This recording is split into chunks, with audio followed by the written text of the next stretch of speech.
Hello and welcome to Doc to Me. My name is Heather. And I'm Kathleen. And this week we are covering Voyeur. It was directed by Miles Cain and Josh Corey and was released on Netflix on December 1st, 2017. Just in time to gather the family together for the holidays and watch. This man talk about watching people. Hope to God you didn't watch this with your oldest. I did not. This is not one. Also want to point out that my youngest kept coming in trying to hang out with me, and I was like, Mommy's watching something that's only for grown-ups. And she's like, what's it about? And I was like, you need to leave. Perverts. Preverts. We start off with Gerald Foos initially wanting to tell a story, almost like he wanted to show off. I don't understand. He's a fucking weirdo. He's had the secret for decades of spying on guests staying in his motel. Want to make it very clear, it's a motel. I used to always be confused about the difference between motel, hotel. But then when you see a motel, you're like, oh yeah, that's a motel. Yeah, that's a motel. I'd like to point out that my husband's so snooty that, like, I haven't stayed in a motel since, like, I was 18. Every now and then you have to, just to remember what it's like. I think he would rather die and sleep in his car. Which is maybe why we've avoided being, like, watched. Yeah. Gerald acts like he's the best at it, like it's some weird competition. He is a researcher, okay? We'll get into that. We also meet Gay Talese, who is the journalist writing the story told by Gerald. Gay has been a reporter since he was 15, and at this point in the story, he's now 80. I had to do some really quick math. I was very confused because this dude is 90 now, so the timeline of this is off. I don't know when. The timeline of everything is off in this, Heather. The timelines don't match up. He says he takes his time with his writing because he's interested in his subjects and feels like there's something about them that he can connect with. Which sounds like a voyeur. Which is odd because he's written about a mafia family, a bridge, and even George Spahn, the owner of Spahn Ranch, where Manson and his followers hung out with. So Gay seems a little dramatic. You can really connect to all of them. He sounds like he just really likes a good story. Yeah. Gay sits down with Gerald and asks when he became a voyeur, and his response is he grew up in a very sheltered house where sex wasn't discussed. Which, is that not a common thing? Oh, can we, like, talk about the fact that, like, I'm very open about that stuff? And, like, when my oldest was like, but how does the sperm meet the egg? I was just like, well, let me tell you a story, my 7-year-old. I didn't grow up that way. I didn't grow up that way either, but I find that I'm very, very open with my kids. Is it because you have girls? It might be because I have girls. I find it very, like, freeing. Like, I have told my oldest about how I had a miscarriage before I had her.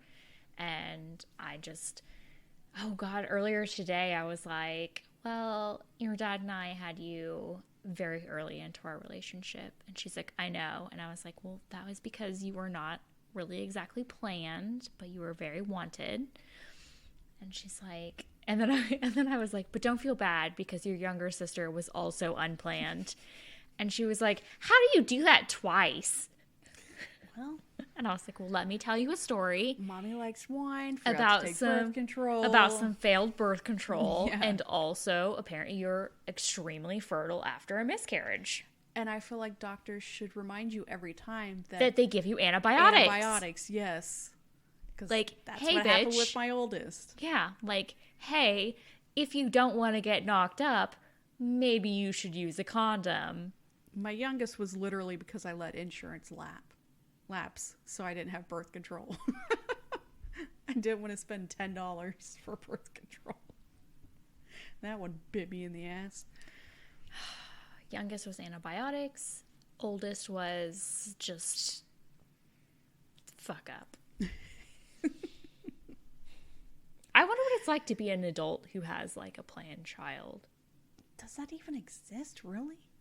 I'm, like, so burpy right now because of the wine. We had planned on having one, but we were going to wait another year, but I'm glad now we didn't, because that would have been right in the middle of when COVID first started. Oh, fuck that. Yeah. I'm glad we had him when we did. Yeah. No, you. Like, he was got planned, really lucky just with not timing. planned at that time. Yeah. You got lucky with timing. And plus, he's hella cute. Especially So now fucking he's cute. learning all his words. Mom! Bye, see you. God, okay. We got off on a tangent. And so when he got married, he told his wife he wanted a laboratory, which is fucking gross to but can we describe talk it about like the that. fact that, like, his wife is like, a what? And he was like, the way he was saying laboratory was, like, fucked and weird, like, just, like, bad. That wasn't the pronunciation. And so I was like, I can understand why his wife didn't understand what he wanted. Laboratory. Yeah, laboratory. Which, like, is part of my company's name. And so, like, I always, like, have to, like, say it like that to, like, spell it. It's a laboratory. That's like vinegar. I'm always like, Vinegar. 'Cause that's how I say it in my head to spell it out. It works. Because it's not vinegar, it's Vinegar. So peeping on people isn't a science. Like, you can't just say you're doing this for research. Not to mention, like, I don't think that, like, scientists, I don't think you can just, like, say that you're a researcher and research people who are unsuspecting unless you're, like, the, what's it called, the syphilis study. Was it syphilis or gonorrhea or... I don't know, where they just threw it on black people and then studied them. It was the syphilis. Yeah, syphilis. Yes, and they said it was for research, and it's like, you can't just, like, know people have syphilis and not treat them and then just say it's research. Yeah, that's give it to fucked them, up. not treat them. Was it Tuskegee or... God, I can't pronounce that. I don't know. This is the experiment. Tuskegee. That's probably how it is. Fuck those people. Like, just spell it how it sounds. Yeah, like, I hate listening to podcasts where if anything happens in Bear County here, they always say Bexar. That drives me crazy. But you can't fault them. You I really can't. can't. I'm like, why do we fucking pronounce it? Like, Italy. It's spelled Italy. Italy already exists. Why are we naming it that but pronouncing it a... I will never forget hearing someone say Lebanon. And I was like, do you mean Lebanon? We have Italy. Miami? It's spelled like Miami. Why? Because we're fucking crazy. God, I hate this state. One day Burn we'll it down, leave. give everybody abortions. One day. So he scopes out, luckily this is a short one, we can just ramble. He scopes out motels to find the perfect place and settles on the Manor House Motel. Which, how do you have a manor, a house, and a motel in the name? It's not a good name. In Aurora, Colorado. It had a pitched roof, so he doesn't really describe it well, but I guess there's, like, it's an attic space he's using. Like, he doesn't say the word attic. Yeah, it's weird how he, like, just, but also, like, I want to go on record right now and say that if you ever have to complete construction by yourself because you don't want anyone to know what you're doing and You're building, not doing something good. then it's not ethical and it's illegal. Like, if you're building secret dungeons to trap people in, Well, yeah, that's illegal. or if you're, like, If you're building... getting people to build it, but then you don't pay them, that's another one where I'm like, I don't trust that place. What did I see the other day? I know it was an episode that I listened to where the guy had buried his wife under, like, a koi pond, and he, like, basically had the guy dig the hole for the koi pond, but when it came time to dig or, like, bury, like, I think when it Small came Town time, Murder had that. that's what story. it was. It was Small Town Murder, and he was talking about how he, like, paid the guy to dig the koi pond, but then when it came time to, like, pour the cement, he was just like, I don't need you anymore. I can't pay you. I'm just like, if at any point you have to do the labor yourself because you don't want another person to know what's happening, you need to contact the police because you are a criminal. That's a crime. So, yeah, he does construction work himself. So, Because obviously, he's doing something illegal. takes him a year to do all this. What word did he use for vents? Louver? He's fucking It's weird. Vent. It's a vent. It's a vent. It's like the little vents you have in, like, the floor sometimes that, like, just, like, Or blow. like we have right there. Yeah. The ceiling. I'm just thinking of like grandparents, like little trailer homes or whatever, where they had like the little floor vents. Oh God. And like the pets would like sit their ass on it. So they don't really talk about this, but it wasn't every room had a vent. No, it was only there were 9 of them that didn't have a vent, and that was where he'd put old people and families. Which, like, oh, good for you having like discrimination. Common courtesy. He doesn't want to see the parents. So he wouldn't just use regular nails. He would use nails with rubber on the ends of it. So, like, they wouldn't squeak as much. It would, like, soften noise. He had 3 things of carpet stacked on top of each other going down the middle where he could walk. So he wouldn't make noise. This man is a fucking crazy-ass pervert. He's a prevert. And then we learn another astonishing fact. Not only was his wife cool with all of this, but when she died, he married another woman who was also cool with it. Like, the fuck are these women? Could you imagine, though, like, finding out that your husband likes to watch other people have sex and they have no idea it's happening? Yeah. I'd be like, I'm gonna have to go right now. Well, the second wife finding out, oh, you bought this motel for that very purpose? I don't, like, I feel bad for his second wife. I think that she seemed like she was a very, like... I don't know. You read this article, she seems like she's very into it. Oh, God, never mind. He just got lucky that he somehow got 2 different women. That are just, like, down to be fucking preverts. Crazy. This relationship with Gay and Gerald started with a letter received January 7th, 1980 from Gerald. I wasn't even born yet. This is so before us.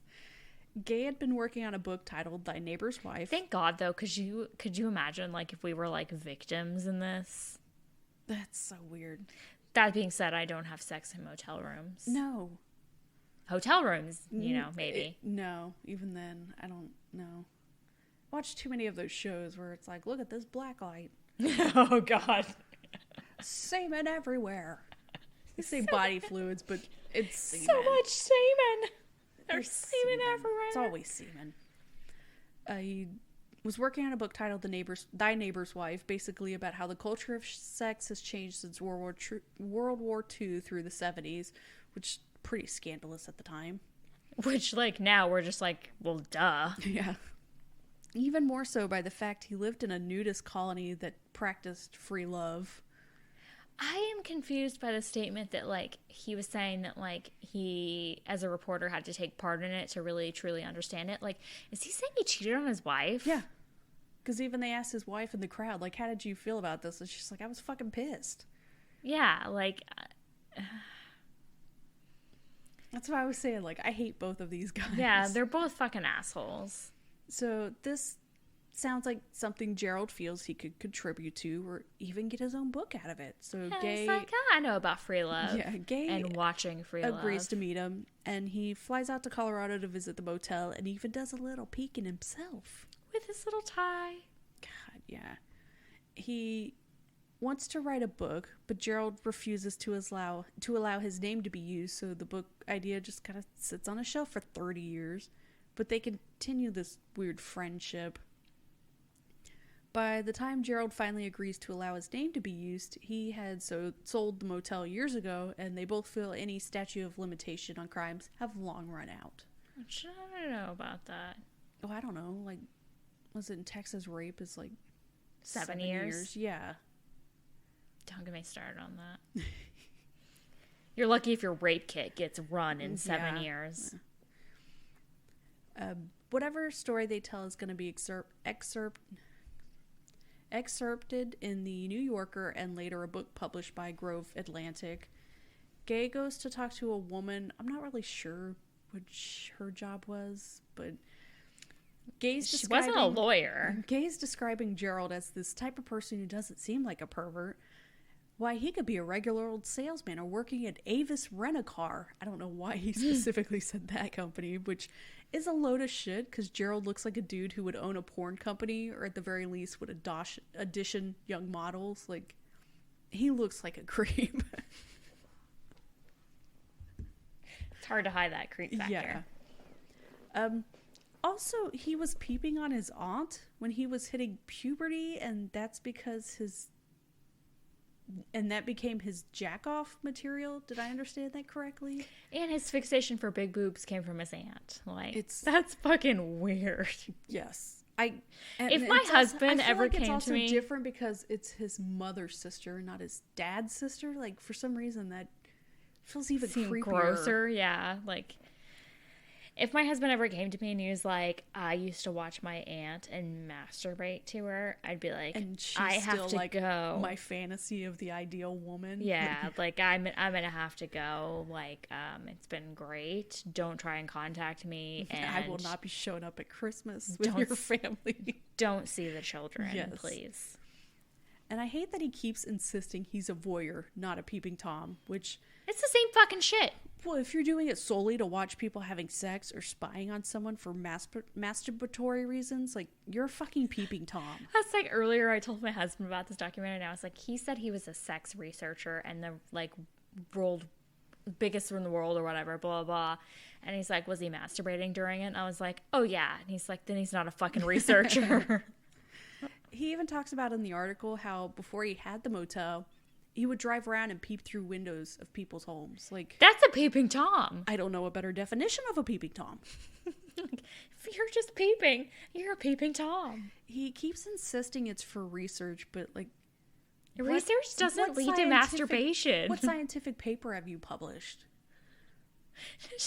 Like, it's not Masters Johnson. The scientists aren't jerking off to their research material. It's like, also volunteers, not people who have no idea. Yeah, exactly. You have to have consent of your, like, research project. It's just everything about this. I'm just like, this is not how it works, sir. Not to mention, in his notes, he shows excitement for seeing lesbian couples having sex, but is less than thrilled about gay men having sex, which, if this wasn't about sex, why would that matter? And the way he writes these letters to gay but doesn't want his name to be used almost feels like serial killers getting into contact with the police or the media. Yeah. Like, that's what this feels like. He's a criminal. So he likes to brag about his crimes to someone. I feel like one missed hug as a kid and he would have been a serial rapist or murderer. Like a concussion and there'd be other podcasts talking about this guy. Like, it's this thin line he managed to just... He had some issues. We get to the part that is absolutely bizarre. He sort of gets bored, so he needs to up the stakes. He buys... Starts playing games. He buys, and this is according to him, 50 dildos and plants those in rooms along with porno mags in hopes that people would utilize these options. Okay, but Heather, could you imagine finding a dildo in a motel room and using it?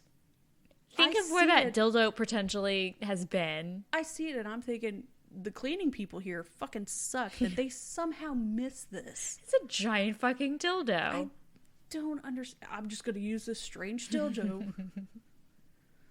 I'm so horny. Weird. I'm so horny. I'm going to use this dildo I just found in this drawer in this seedy motel in Colorado.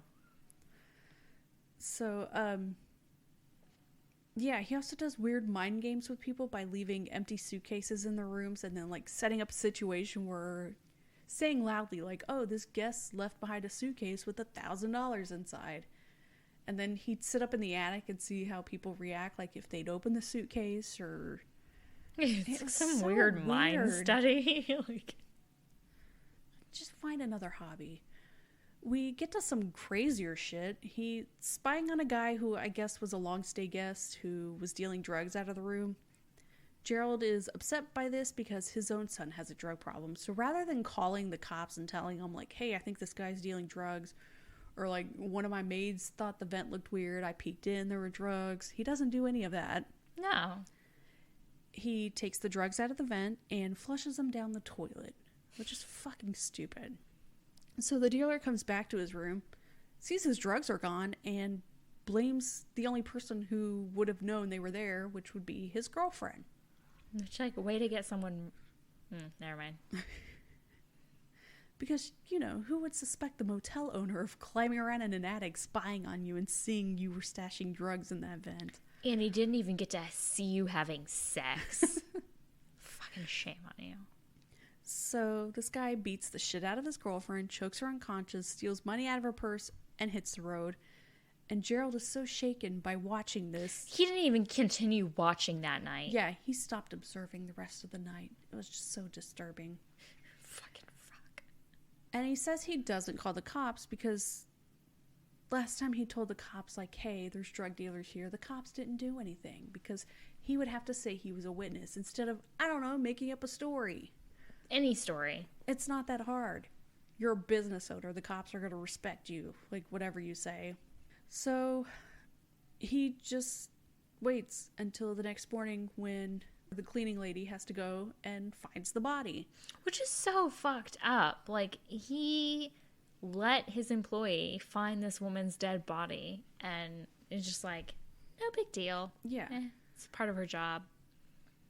So, yeah, they call the police, believing this woman is dead, and even though he says he left his spy attic, he saw the woman was still breathing.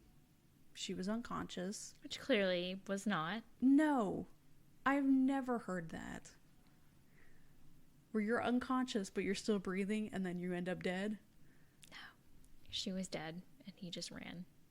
So, 1997, Gerald sold the motel to a Korean family, and since he obviously didn't want anyone to know what he was doing, he took his little special vents with him and just, like, sloppily covered up the holes in the ceiling. Like, all They were the so badly done. jizz he's been saving up for years, just slapping it up there like plaster is what it looked like. It's so bad. Years worth of jizz. It's such a bad job. It's really shoddily done. Yeah, it doesn't help that it's like popcorn ceiling and then just like Smooth. Yes. It's very noticeable. Yeah, it really is. So Gerald is concerned about the story being released because he doesn't want to make things more difficult for the new owners, even though Gay has explicitly told him that if he can't release Gerald's name or the name of the hotel, like, there's no story. Yeah, it's just a fake That's little... always been the rules. We go to Gerald's house, and he's a weird dude. The house is clean, which is amazing because of how much shit they have there. They're hoarders. But they're clean hoarders, is what's weird. I like how he was like, we don't have cleaning people or whatever. At one point, he's like, here's some coins Anita's been collecting from just this year. Like, he didn't say collecting. What did he say? Recollecting? He said something weird. Yeah. But it's like, why are you collecting coins from this year? He said something weird, and I wish I had wrote it down, because I was just like, that's not the right word. And then he pulls a bong from his shelf. Did you see that? I saw that too. Like, it's this beautiful vase, but, like, there's It's very a bong. clearly a bowl stem on it. Like, Yeah. It was I don't know what it is, but I was like, did he think it was a it vase? looks like a bong to me. It was a bong. He got into collecting things because his aunt, that he has this weird sexual obsession with, collected things. There is so much that needs to be unpacked with that man's head. He needed some therapy. And he, according to Gay, wants this story to get out in hopes it'd make him famous or get him a connection so he could sell sports memorabilia. Like, eBay doesn't fucking exist. Gay, I guess, realizes that he's not sure he can 100% trust Gerald's storytelling. Like, he knows the creepy peeper attic exists because he's personally been up there. Like, He saw it. he spied on one couple, which, Ew. yeah.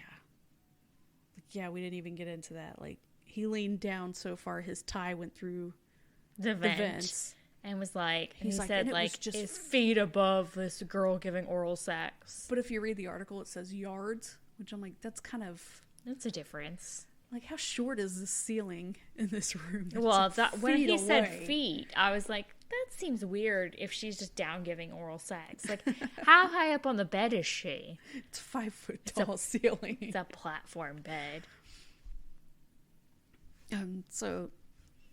But you can't write this entire story with just one guy's take on it, so he decides to look into the murder. Gerald wrote in his notes that it happened November 10th, 1977, so Gay gets into contact with the police, coroner, and the Denver Post newspaper, and no one has any record of a woman murdered from that date. Nope, didn't happen. And right away I was like, are we even sure that's the correct date? Because the paper we see with all of Gerald's notes that Gay's going off of is typewritten, so you have to assume Gerald wrote out all these notes and then goes back and types them up. Like, how do you not make any mistakes? Which also, like, what the fuck, man? You're, like, watching and jerking off to all these people in an attic above your motel and writing diligent notes. Well, no, he writes quick notes. So then when he's typing them out, he can get more elaborate with details and... Just fucking bizarre. Well, it's also weird he's doing all this and his wife's bringing him, like, sandwiches and stuff. Well, he's jerking it. Oh, honey, you look parched. Let me get you a Coke.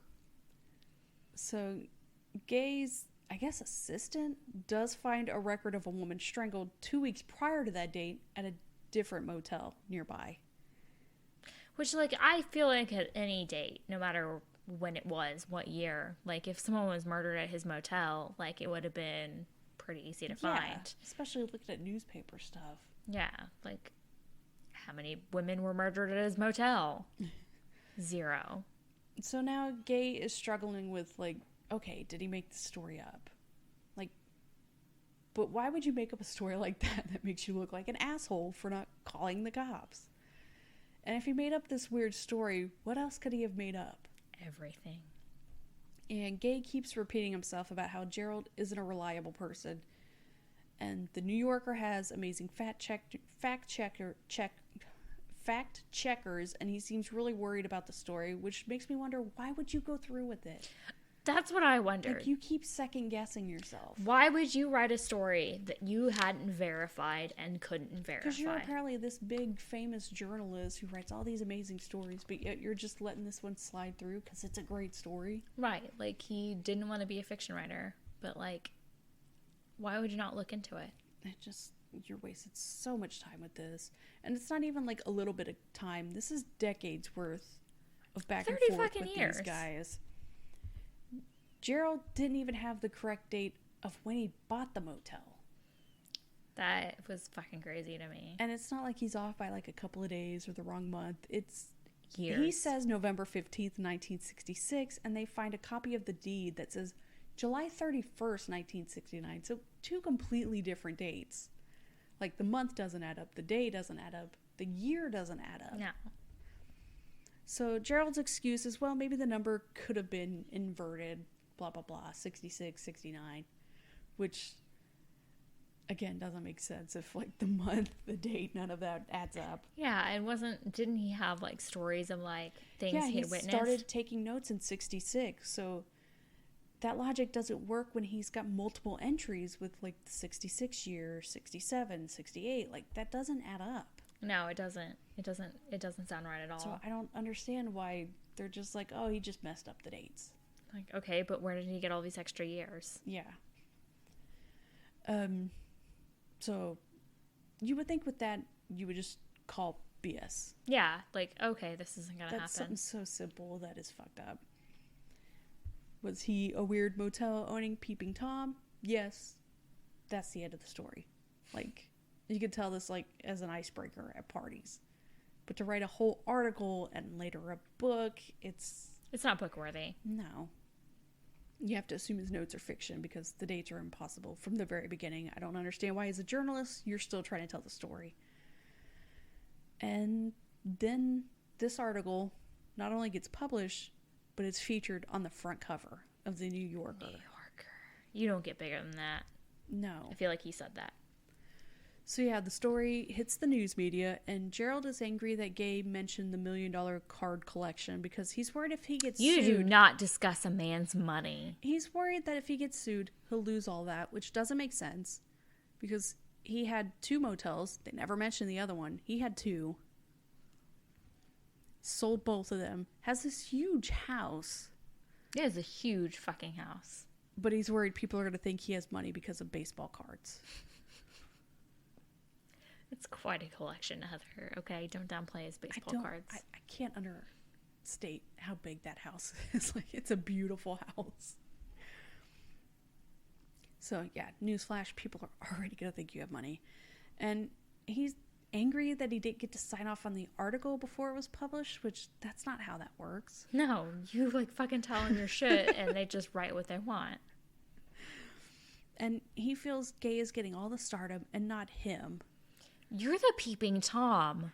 And, yeah, his wife is basically like, you signed off on this. Like, you can't get angry with him. Like, no one would have any idea about the story if you didn't just tell him. Yes. So, yeah, if he could have died, nobody would have known. Like, except for his wife. Like, his mother-in-law worked at the motel. No idea. His kids had no idea. So crazy. Gerald calls the cops at some point because someone was threatening him. Like, I thought that was hilarious. Like, he's so upset. Like, he's not lauded as some hero or some sex revolution expert. Like, I don't get it. Everyone thinks he's a pervert, so he just pulls the, like, oh, woe is me. Like, I'm being attacked. Like, you asked... I like how the person apparently threatened him that they were going to threaten him. Yeah, he said, I'm going to threaten you. Like, nobody does that. You watch people, and now I'm watching you. Like, I'm going to threaten you, Heather. You bitch. No, don't threaten me. Like, he's just whining because shit's not going his way. He also says he doesn't feel guilty for spying on all those people because they never knew, so it didn't hurt them. But yet he's, like, constantly worried about breaking the law. Yeah. It's like, you knew what you were doing is wrong. Yeah, it's fucking a crime. And then he gets butthurt that all this attention is on him, and it's not good attention. Because, yeah, people are going to be upset when you say you're spying on them. I don't understand how he ever thought it was going to be good attention. Like, who is going to be like, this man watched unsuspecting people in motel rooms having sex. Because of his amazing research. He didn't do any research. There was no data. Like, yeah, there was, like, some data or whatever where he weirdly kept track of who had, like, orgasms or whatever, which, like, I mean, you could fake that. He kept track of interracial couples, and you notice, like, towards the 80s, it was way more than it was in the 70s. It's just this man. Like, it's not a fucking research project if you have unsuspecting victims and you're not, like, recreating to get the same data and blah blah blah. You have no control sample. Exactly. Like, there are no articles. You're just fucking bullshitting. You're fucking peeping Tom. Prevert. So the week of the book release, shit hits the fan. Some facts just don't make sense. Which, surprise, I don't understand how you continue to have discrepancies, like, constantly with the story. It was pretty out there. Pushing it. So I guess sometime in 1980, Gerald sold the motel to a buddy and then reacquired it 8 years later. Yet these journal entries kept happening during that time period. Like, how did this never come up? That he sold it. Hey, buddy, I'm going to sell you this motel, but I'm going to come back every night. I'm not going to tell you what I'm doing, but I'm going to be here every night. And, yeah, thank you. And I just like it was another reporter who broke this news to Gay. Yeah, like, you didn't fucking research this shit. Like, do your fucking job. The article clearly says he sold both motels in 1995, so that would be a difference of, like, 15 years. It's crazy. This dude has already lied about so much. Like, how do you not go extra hard on double-checking facts? At this point, Gay just sort of gives up on the book and doesn't bother promoting it because, quote, its credibility is down the toilet. Like, the credibility was already walking a pretty thin line. Yeah, you were basically writing a fiction book. So what's Gerald's excuse? He says he thought the guy he sold it to was dead, which why would that matter when there's paperwork showing I thought he was dead. It didn't matter. He was dead. He kept saying he was a friend, but yet you don't know if the guy's dead or alive. Well, like he said earlier to Anita, all of our friends are dead. And she was like, all of your friends. Yeah, all of your friends. I love her. So he sold the motel to this dude because this dude also liked to peep, and Gerald still had full access to the attic, so this guy was just a middleman of the story. He didn't need to be brought up. He didn't mention him because this guy didn't want to be outed as a peeper, which he repeatedly says his name in this film. But also, how did that conversation come up? Like, oh, you're a peeper? Me too. I'm also a peeper. Hey. I'm such a peeper. I bought a motel to spy on people. I built some shit with my non-construction abilities. Oh, you want to buy it? Yeah, go ahead, buy it. As long as I can still keep coming and peeping on people after sex. Like, how did that happen? So, I hate both of these dudes. They both only care about their egos. Gerald is a pervert who likes to play God, and Gage just loves to ignore red flags slapping him in the face. So, obviously, the book doesn't sell well as they had hoped, with Gerald saying he thought they would have sold at least 5 million copies in New York City alone, which that would be more than half the population buying a book. About weird sex. I don't see that happening. The reviews on the book are basically, this dude's a pervert and this other dude's an asshole for not reporting the pervert. Yeah, which, like, yeah. True. You got a point. He's reading the reviews and he's like, well, this one just says I'm a creep. And his wife Anita's pipes in like, well, you are. Because he is. Gerald celebrates his 83rd birthday and Gay goes on the late night show with Seth Meyers. Other guests were Kristen Wiig and Keke Palmer, so he's not out of place at all. But yeah, that's kind of the end of this. I was able to track down the location of where the motel is or was, and according to Google Maps Street View, there's a Starbucks there now. Seems fitting. What's life without a Starbucks? I'll put a link to the New Yorker article in the show notes so you can check that out. It's another short episode because it's a lot of old guys rattling on, being angry at each other. Can we talk about how much I want one of those, like, stair chairs? It was so slow, though. It was. But I feel like they all are.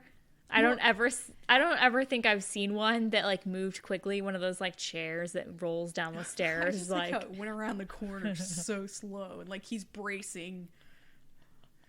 It reminds me of that Office episode where they're watching that movie with Jack Black. And they're arguing. And he's like, no. Well, she's going up, and it's so slow. Don't leave me, no. This is why I want one. I want one so badly. Was it Cloris Leachman? Yes. God, I love her. God, that was so amazing. That's all I could think about is that chair just going so slow. Seriously, it was so slow, but it was so perfect. I really just want one of those. Until I got to like the end, those last couple steps, and it was like, like it went real fast out of nowhere. Turbo mode. So in conclusion, Heather and I would like one of those chairs. Yes. If we could just get... Well, you have stairs at your house, though, so I'll go over there and just... Yeah, exactly. Up and down, up and down. And I have the little turn thing, so we can like do the little turn thing around the corner. You would do it and be like, oh, I left my phone downstairs. Guess I gotta go back down. We gotta do battery out of that thing in a week. Yes, please. So yeah, this could have been a shorter film if it wasn't like shit like that pointless conversation where he keeps taking breaks and he's like, oh, I'm still like only halfway down the stairs. Like, there's an awkward silence. I still have to say something else. When he's like dogging on him, he's like, and then when he like they get together and the cameraman's like, if you could go back in time, would you do this again or whatever? And he's like, that's a very leading question. He's trying to trick you. And I'm just like, I don't think he asked you that question when you were alone, and now he's asking you in front of me, thinking you're gonna lie. And then Gerald's like, well, it's a very good question. Yeah, I was just like, what is wrong with this man? And then let's follow Gay around as he's getting a new suit, blue pimp suit. It was really pimping. Like, there's a lot. I'm like, why are we here? Oh boy, it was. I think it was only like an hour and a half, but. Like, it was only an hour and a half, but I feel like it could have been like 45 minutes. Like seeing these two old guys hanging out in the backyard. like sundown. And when he's like laying there, and then when Gerald's like, I always liked places where I could see people, but they couldn't see me. It's like, all right, peeping Tom. Yes. Fucking creep. That's why I'm like, just one missed hug, and he would have been murdering women. And so many moments of them both just looking out the windows, watching people. Yes. When he's like, we don't neighbor, because when you neighbor, you open yourself up to being criticized and talked about by neighbors. It's like I don't talk to my neighbors because I don't want to deal with people that I don't know.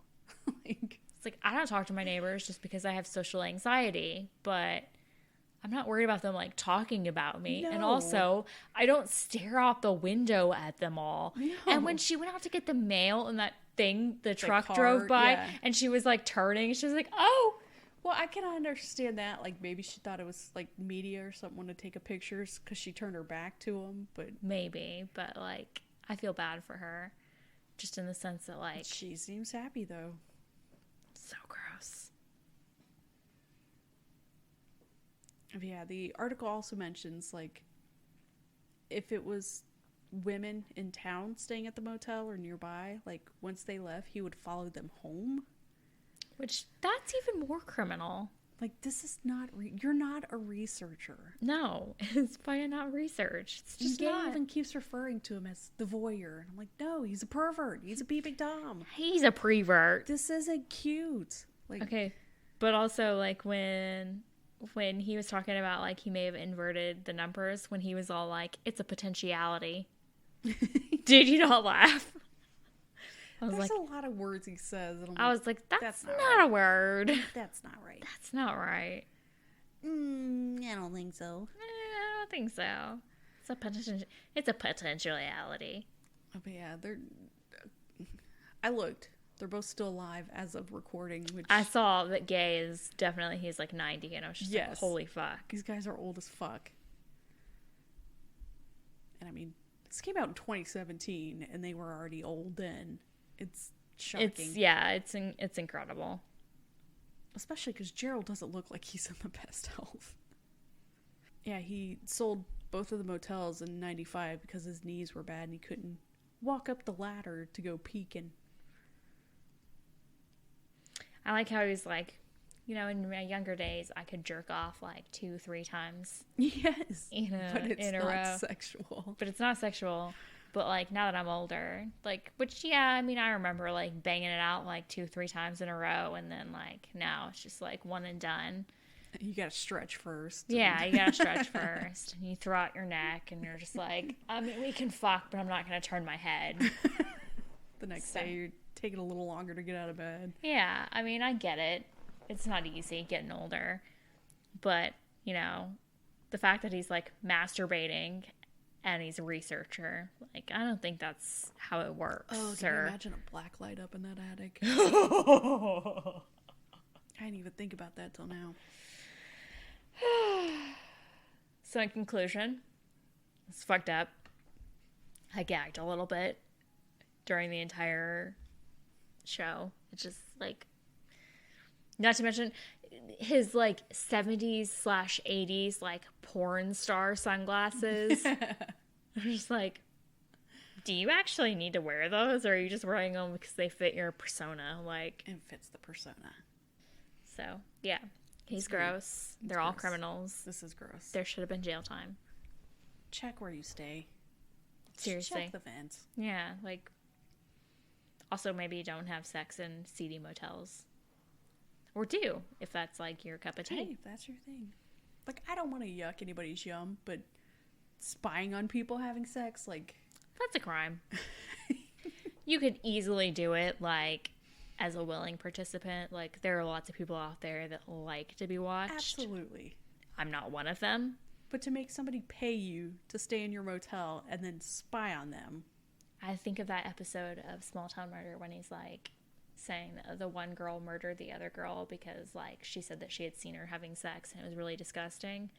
And I'm just like, oh God. If I ever had anyone review my sex and like give me like FYIs and tips, they'd just be like, I watched you have sex, and it was like I threw up a little bit.